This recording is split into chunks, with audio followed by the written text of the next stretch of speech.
ZEE5 ಇರುವಾಗ ನೀವು ನಿಮ್ಮ ನೆಚ್ಚಿನ ಶೋಗಳನ್ನ ಎಂದಿಗೂ ಮಿಸ್ ಮಾಡಿಕೊಳ್ಳುವುದಿಲ್ಲ. ಅದು ಸಂಪೂರ್ಣ ಉಚಿತವಾಗಿ. ಜಲಭದ್ರತೆಗೆ 5,000 ಕೋಟಿ ಯೋಜನೆ. ವಿಶ್ವ ಬ್ಯಾಂಕ್ನಿಂದ 3,500 ಕೋಟಿ ರು ನೆರವು. ಏಪ್ರಿಲ್ 1ರಿಂದ ಯೋಜನೆ ಜಾರಿ. ಆಹಾ, ನೀವಿಬ್ರು ನೋಡ್ರೆ ನಂದೇ ದೃಷ್ಟಿ ಬೀಳುತ್ತೆ. ಯಾಕಮ್ಮ ಕನ್ನಡಕ್ಕ ನನಗೆ ಕೊಡೋಕ್ಕಿಂತ ತಾನೇ ತಂದಿದ್ದು. ಮಾವ, ಇನ್ಮೇಲಿಂದ ಇದರ ಅವಶ್ಯಕತೆ ನಿಮ್ಗಿಲ್ಲ. ಪೇಪರ್ ಓದಿ ವರದಿ ಒಪ್ಸಕ್ಕೆ ನಿಮ್ ಮಗನೇ ಇದಾರಲ್ವಾ. ಹೌದಮ್ಮ, ಸರಿಯಾಗಿ ಹೇಳಿದೆ. ಹೌದು, ನಾಳೆಯಿಂದ ಪೇಪರ್ ಜೊತೆ ಕಾಫಿನೂ ನಾನೇ ತಂದ್ಬಿಡ್ತೀನಿ. ನೋಡಿ ಮಾವ, ನಿಮ್ ಸೇವೆ ಮಾಡಕ್ಕಿರೋ ಆ ಒಂದು ಅವಕಾಶನೂ ನಿಮ್ ಮಗ ಕಿತ್ಕೋತಿದ್ದಾರೆ. ಚಿರು, ಹೋಗ್ಲಿ ಬಿಡು ಪಾಪ, ಅದೊಂದು ಕೆಲಸ ಆದ್ರೂ ಅವಳು ಮಾಡ್ಲಿ ಕಣೋ. ಆಯ್ತಪ್ಪ, ನೀವ್ ಹೇಳ್ತಿದ್ದೀರಾ ಅಂತ ಸುಮ್ಮನಾಗ್ತಾ ಇದ್ದೀನಿ. ಸುಮ್ಮನೆ ಆಗ್ಲೇಬೇಕಪ್ಪ. ಯಾಕೆ ಹೇಳು, ನಿಮ್ಮಿಬ್ರನ್ನ ಒಂದ್ ಮಾಡಿರೋ ಪುಣ್ಯಾತ್ಕಿತಿ ಅವಳು. ಅವಳು ಮಾತ್ರ ಕೇಳಲ್ಲ ಅಂತೀಯಲ್ಲ. ಹೌದು ಭಾಸ್ಕರ್, ಮಂಕು ಕವಿದಿದ್ದ ಜಾಗಕ್ಕೆ ಸೂರ್ಯನ ಬೆಳಕು ಬಂದಂಗಾಯ್ತು. ಇಷ್ಟು ವರ್ಷ ನನ್ನ ಮಗ ನನ್ನ ಜೊತೆ ಮಾತಾಡ್ತಿಲ್ಲ ಅನ್ನೋ ಕೊರಗು ಕಾಡ್ತಿತ್ತು. ಅದು ನಿನ್ನಿಂದಾಗಿ ಸರಿ ಹೋಯ್ತಮ್ಮ.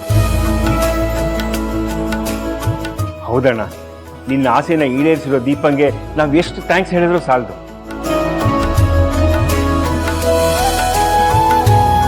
ದೀಪ, ನಿನ್ನಿಂದ ಈ ಮನೆ ನಂದ ಗೋಕುಲ ತರ ಆಗಿದೆ. ನನಗಿನ್ನು ಉಳಿದಿರೋದು ಒಂದೇ ಆಸೆ. ಹೇಗಾದರೂ ಅರ್ಚನಾ ಜೀವನ ಒಂದು ಸರಿ ಹೋದ್ರೆ ಅಷ್ಟು ಸಾಕು. ಆಮೇಲೆ ನಾನು ನೆಮ್ಮದಿಯಿಂದ ಕಣ್ಮುಚ್ಬೋದು.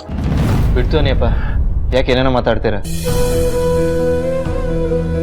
ಅಣ್ಣ, ನಿನ್ನೆ ತಾನೇ ನಿನ್ನ ಚಿರುನ ಅಣ್ಣ ತಮ್ಮಂದ್ರ ತರ ಇದ್ದೀರಾ ಅಂತ ಹೇಳ್ತಿದ್ದೆ. ಈಗ ವಯಸ್ಸಾಗಿರೋ ತರ ಮಾತಾಡ್ತಿದ್ಯಲ್ಲ ಅಣ್ಣ.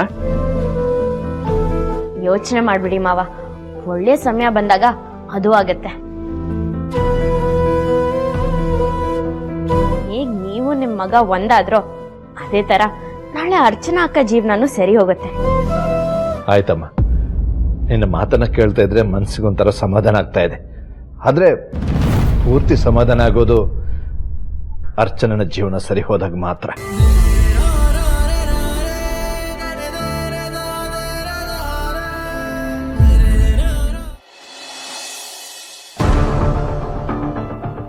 ಮೊನ್ನೆವರೆಗೂ ರಾಹುಲ್ ಎಲ್ಲೇ ಇದ್ರೂ ನನಗೆ ಸಿಗೋ ಥರ ಮಾಡು ಅಂತ ನಿನ್ನ ಹತ್ರ ಬೇಡ್ಕೊಂಡಿದ್ದೆ.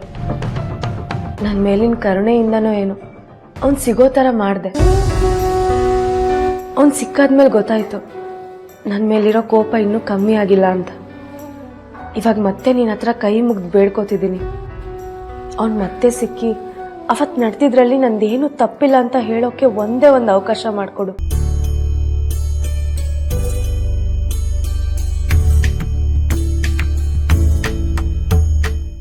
ZEE5 ಆಪ್ ಡೌನ್ಲೋಡ್ ಮಾಡಿ ಎಲ್ಲಾ ಸಂಚಿಕೆಗಳನ್ನು ಸಂಪೂರ್ಣ ಉಚಿತವಾಗಿ ನೋಡಿ.